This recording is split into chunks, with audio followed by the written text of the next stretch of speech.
Your puppy is growing, but is it getting the right nutrients to build strong bones, develop immunity, and ward off disease in the future? In this complete and direct video, you will find out everything you need to know about BARF feeding for puppies, all based on real evidence, veterinary practices, and evolutionary nutrition. Whether you're new to the BARF world or want to make sure your dog or cat grows up in real health, this video will change your outlook forever. Watch until the end so you don't miss the guidance on supplements, growth curves, and practical diet organization. Subscribe to the channel now, turn on notifications, and share with those who also want the best for their pet. If you have just adopted a puppy and are thinking of starting natural BARF feeding, it is essential to understand that this stage of the animal's life is the most delicate to make this transition. It's not just about swapping feed for raw meat. We are talking about an immune system still in formation, bones in full growth, and nutritional needs that change from week to week. And when this is not taken into account, the damage to health can be irreversible. Therefore, in this content, you will discover the real fundamentals behind the BARF diet for puppies, based on data, updated veterinary practices, and what science has already confirmed about healthy development in the first months of life. The first point that needs to be understood is that puppies grow too fast. In a matter of weeks, what was once a lap animal can double in size and completely change its energy demand. Therefore, what works for an adult dog or cat does not work for a puppy. The most common mistake of those who start BARF at this stage is just to reduce the proportional amount of the adult menu. This compromises critical nutrients such as bioavailable calcium, phosphorus, vitamin D, zinc, and protein of high biological value, which are essential for bone formation, dentition, and musculature. During the first 8 weeks of life, the puppy should be with its mother and feeding exclusively on its mother's milk. This milk is rich in natural antibodies, colostrum, and digestive enzymes that no industrial substitute can accurately replicate. If weaning occurs before then, the puppy should be evaluated by a veterinarian urgently to adjust the diet safely. The introduction of BARF feeding is only indicated after complete weaning, that is, around the 8th or 9th week, and always under specialized veterinary guidance. When starting BARF feeding, the first menu should be formulated with maximum digestibility. That means lean meats, meaty bones ground with balanced calcium, iron-rich giblets, and gradually small portions of easily digestible vegetables like zucchini, squash, or steamed carrots. No garlic, onions, grapes, raw potatoes, or any food that poses a risk to the animal's liver or kidneys. And attention, the ratio between calcium and phosphorus needs to be strictly respected, usually in the range of 1 to 1, as it is this balance that guarantees healthy and symmetrical bone formation, avoiding problems such as osteoarthritis, rickets, and malformation of the joints. Another key point, the immune system of the puppies is under active construction. They don't yet have a mature gut microbiota, and that's exactly where a lot of mistakes happen. When a pet owner offers raw meats contaminated with bacteria such as Salmonella, E. coli, or Listeria, the puppy does not yet have the intestinal protection of an adult to defend itself and can develop serious infections. Therefore, the quality of the meat offered must be equal to or superior to that used for raw human consumption.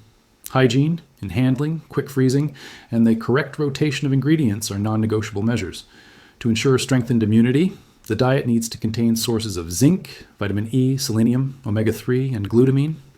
Meats, such as chicken heart, beef liver, and sardines are excellent sources. But the use of natural supplements, such as purified fish oil and iodine-rich algae powder, should also be considered, always with a specific dosage for the weight and age of the puppy. Excess iodine, for example, can overload the thyroid and compromise growth. Another common mistake is trying to diversify too soon. Many tutors, excited by the idea of offering variety, introduce a large amount of different ingredients in the first few days. This not only compromises the adaptation of the digestive system, but also makes it impossible to identify allergic reactions or intolerances. The recommendation is to follow the gradual introduction by food groups, starting with a main animal protein, such as chicken or rabbit, keeping it for 5 to 7 days, and only then introducing a new meat, a new vegetable, and so on. This ensures that the puppy's gut creates enzymatic memory and immune adaptation to food. It is also essential to respect the frequency of food. Puppies need to eat more times a day, 4 to 5 meals in the first 8 weeks after weaning, reducing to 3 around the 3rd month and 2 around 6 months, but always with an evaluation of body score, weight gain, behavior, and energy. Puppies fed BARF correctly have shiny coats, well-formed stools, light breathing, deep sleep, and remarkable vitality.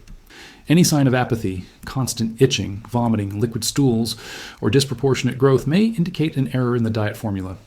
And speaking of growth, this is the phase where bone and muscle architecture is shaped for life. Bones need mechanical stimulation and gradual loading. That is, the puppy needs to move, play, walk, run, and chew. Raw, fleshy bones are essential not only for nutrition, but also for stimulating the dentition, natural cleaning of the teeth, and strengthening of the jaw. But this can only be offered with the right size and type, avoiding the risk of tooth fracture or obstruction. Ideally, for beginners, you should start with ground meaty bones, such as chicken necks or crushed tender ribs, and then progress to larger cuts as the animal grows and learns to chew. In addition, one cannot ignore the importance of fresh, filtered water at will, up-to-date vaccination, and regular stool tests to monitor the intestinal flora. BARF for puppies isn't simply a pretty menu with raw meat and cut vegetables. It's a science based on development, prevention, and longevity. Each mistake at this stage directly impacts the animal's future years, including the risk of serious joint problems such as hip dysplasia, which could be avoided with an adequate nutritional base. During the first few months of life, the puppy is in a state called the anabolic window, a phase in which the body prioritizes tissue building. This means that everything that is offered at this stage, whether in excess or in lack, will have an amplified impact. If there is excess fat, for example, the puppy may have hepatic steatosis. If quality protein is lacking, muscle growth will be impaired. And if calcium is not bioavailable or comes out of balance with phosphorus, bone formation will be asymmetrical, compromising mobility, posture, and even internal organs, such as the lungs and heart, which depend on the correctly formed chest space. Therefore, the planning of the BARF diet for puppies requires accurate nutritional calculations and bi-weekly monitoring of body score. A common mistake among beginner owners is to believe that only the weight of the animal is enough to calculate the daily portion. But growth involves much more than weight. It involves proportion, muscle density, bone volume, skin elasticity, and even proportions between limbs and trunk. That's why many professionals recommend weighing the puppy weekly, but also taking profile pictures, noting behavior, sleep quality, and stool pattern. These indicators, when tracked correctly, reveal much more about real health than just the scale. In puppies fed BARF correctly, it is common to observe an increase in energy, attention, and stamina. The coat tends to grow with a higher brightness and density than puppies fed with ultra-processed food. This is due to several factors: the natural omega-3 present in sardines and mackerel, the bioactive vitamin A from chicken and beef livers, the zinc and copper present in red meat, and the cellular hydration maintained by a moist and lively diet. However, even with all these benefits, the BARF diet requires discipline. A point that few tutors know is the concept of educational eating routine. This means that the moment of eating also educates. By always offering food at the same time in a quiet place and with proper posture, the puppy learns to regulate anxiety, bite calmly, chew correctly, and respect his own digestive rhythm. This helps prevent episodes of regurgitation, choking, and even food aggression in the future. Another issue that deserves attention is the choice of bones. Not every bone is safe, especially for puppies. Long bones, such as ox legs, should be avoided, as they have a high risk of chipping and causing perforations. Meaty bones, such as chicken neck, pork ribs, or chicken wings, always raw, are safer options when well supervised. It is recommended that, in the first few weeks, the tutor stays by the puppy's side during chewing. This not only ensures physical safety, but also reinforces the bond between tutor and animal, generating more trust and cooperation. To ensure a balanced intake of vitamins, especially those of the B complex, the rotation of giblets is essential. Liver, kidney, spleen, and heart should enter the diet on a weekly basis, each offering distinct nutrients that together build immunity. It is important to remember that the liver, as nutritious as it is, should not exceed 5 to 7% of the total diet. Excess can cause hypervitaminosis A, a serious condition that causes bone weakness, joint changes, and even lethargy in the puppy. And what about vegetables? They do have a role in the BARF diet, but they should be offered in moderation and always well prepared. This means light steaming, followed by crushing or pureeing. The goal is to facilitate the digestion and absorption of fiber, phytonutrients, and antioxidants. Vegetables such as zucchini, chayote, carrots, and cooked beets are good options, but never offer too many onions, garlic, raw potatoes, corn, or peas. And avoid fruits with a high sugar content, as the pancreas of puppies is still sensitive and any dysregulation can cause hypoglycemia or diarrhea. Follow up with a veterinarian specialized in natural nutrition is indispensable, especially in the first 12 weeks of the diet. He is the one who will be able to request laboratory tests, adjust the composition of the diet based on biochemical tests, and advise on the correct introduction of supplements, such as eggshell calcium, purified fish oil, nutritional yeast, spirulina, or even specific probiotics for the development of the microbiota in puppies. And for those who ask if it is possible to start BARF in small breed dogs or cats, the answer is yes, but with even more specific care. Small breeds have accelerated metabolisms, more fragile bones, and are more prone to hypoglycemia. This requires more frequent meals and absolute control of the amount offered. In puppies of giant breeds, such as Great Danes, Neapolitan Mastiffs, or Newfoundlands, attention to the calcium-phosphorus ratio and growth speed must be redoubled. Accelerated growth based on excess energy can cause bone deformities, which makes it essential to work with lean protein, controlled fat, and light physical activity. Finally, it is necessary to demystify the idea that BARF is expensive or inaccessible. When done with planning, full use of cuts and purchases at local markets or partner butchers, the diet can be even more economical than super premium feed.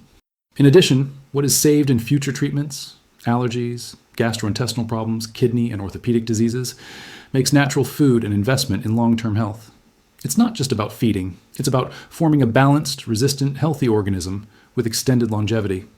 For those seeking longevity and prevention from the first months of life, the BARF diet for puppies represents a unique opportunity to build health on a real foundation rather than treating diseases in the future.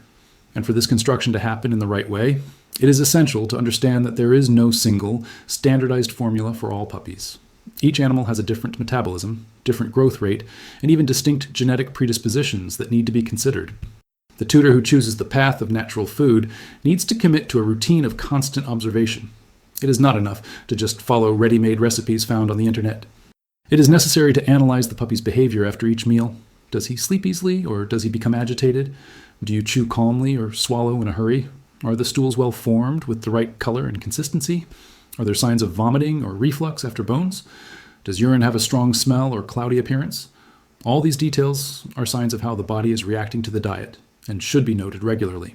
In addition, one of the most important pillars in BARF feeding is the intelligent rotation of ingredients. This means varying the proteins offered, the types of fleshy bones, the giblets, and the vegetables over the weeks, but without making sudden changes. Rotation avoids long-term nutritional deficiencies and reduces the risk of food intolerances, but it needs to follow a logic. For example, if you offered chicken for 5 days, you can switch to rabbit or turkey the following week, always observing how the puppy's body responds. For denser red meats, such as beef or lamb, the introduction should be done with more caution, as they contain more heme-iron, saturated fat, and can alter digestibility. The introduction of raw eggs and shell is one of the most recommended natural strategies, as long as the chick has no history of albumin intolerance. Eggs provide complete protein, fat-soluble vitamins, and essential minerals. The peel, when well crushed, is an excellent source of bioavailable calcium. The use of unsweetened, full-fat natural yogurt, offered in small quantities, can help in the formation of a healthy intestinal microbiota, especially if the animal is leaving an industrialized diet or going through a post-antibiotic transition. Another essential point is the understanding of the growth curve. Many owners are only concerned with weight gain, but the ideal is that the growth of the puppy is gradual and consistent, without peaks or stagnations. This means that weight gain must be accompanied by limb stretching, chest expansion, and muscle strengthening. Growth too fast can indicate caloric excess. Slow growth, on the other hand, can be a sign of nutritional deficiency or metabolic problem. Follow up with a veterinary nutritionist capable of interpreting the growth pattern of the breed and the individual is essential to adjust the diet to each new phase of development. It is also necessary to reinforce the importance of hygiene in the preparation of meals. When working with raw ingredients, the tutor needs to adopt handling protocols similar to those required for human consumption.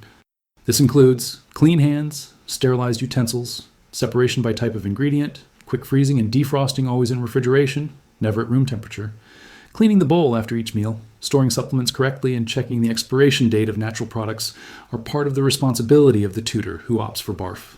The timing of the transition from weaning to solid diet is also decisive. In the first days, many puppies are surprised by the texture of natural foods.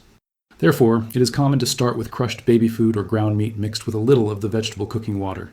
This slightly warms the food, brings the smell closer to what the puppy knows, and activates digestive enzymes more easily. Gradually, the consistency can be adjusted until the animal is eating full, solid portions, always respecting the pace of adaptation. Regarding bone and muscle growth, the inclusion of natural collagen in the diet is also highly beneficial.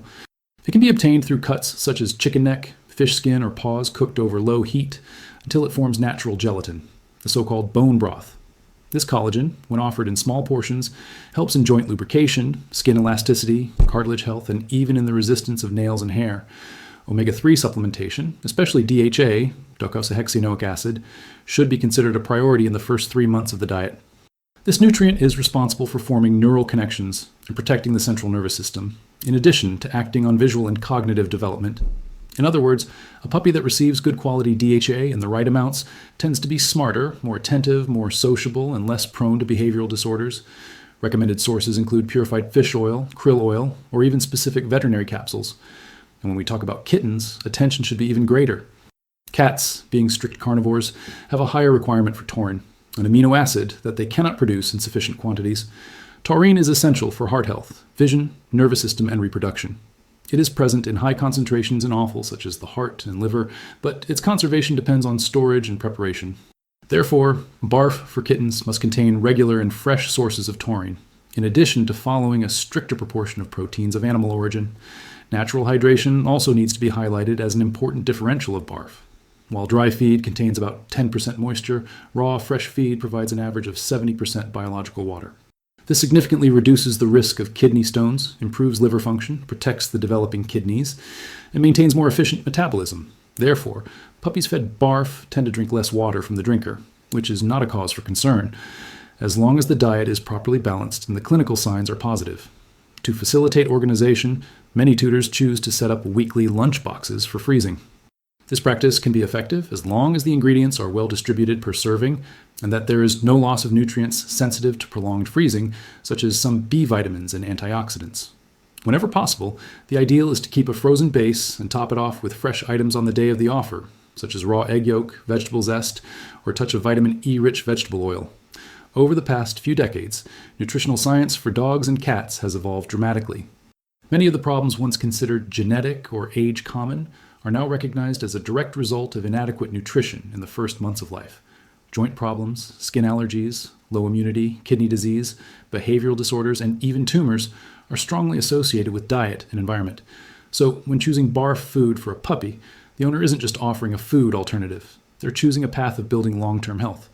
In this process, one of the greatest allies is constant monitoring. Simple tools, such as diet worksheets, body evaluation sheets, and weekly photo reports, help record the puppy's evolution. By maintaining this monitoring, it is possible to quickly notice any sign of imbalance and act before a bigger problem sets in. This is particularly important in puppies of breeds with a predisposition to bone diseases, such as Labrador, German Shepherd, or Golden Retriever.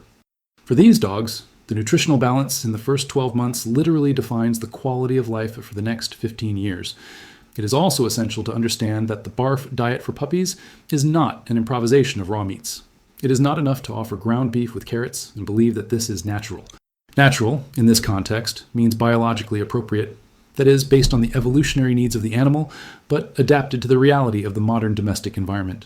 Therefore, correct supplementation, strict hygiene, menu structure, and progressive adaptation are integral parts of the process. Another aspect that is often neglected is the education of the tutor himself. Reading labels, understanding the biological value of proteins, knowing the signs of food intolerance, learning about macro and micronutrients, all this is part of the responsibility of those who choose BARF. And as the tutor learns, the bond with the animal is strengthened. Because offering a natural diet is not just about feeding, it is about observing, touching, smelling, talking to the animal's body at each meal. It is being present. It is also worth highlighting the role of controlled physical activity during growth. Many puppies fed BARF show increased energy and disposition, which can lead to more intense play. This is excellent for muscle and cognitive development, as long as it occurs in safe environments, with varied stimuli and without excess impact. Avoid slippery floors, high jumps, aggressive play, or long-term exercise. The muscles and joints are still forming, and early injuries can leave marks for life. And for those who still have doubts about the viability of the BARF diet, it's important to remember the process may seem demanding at first, but it becomes natural over time. With weekly planning, organized shopping, and a defined preparation routine, natural food integrates into everyday life with ease. Many owners report that after 2 or 3 months, they have completely mastered the logistics of the diet and notice such a visible improvement in the animal that they would never think of returning to the food. It is also essential to reinforce that there is no problem in seeking continuous professional support.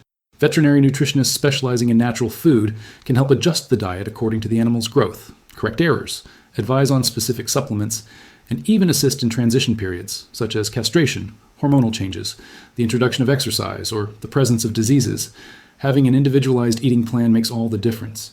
Finally, remember that a puppy fed BARF in a balanced way grows with more vitality, has a lower incidence of chronic diseases, has reduced stools with a mild odor, develops shiny coat, clean eyes, odor-free breath, and above all, a more stable emotional behavior. This is reflected in daily life with more affection, security, intelligence, and socialization capacity. All of this starts with a decision to offer your puppy what he really needs, and not what is easiest or most common on the market.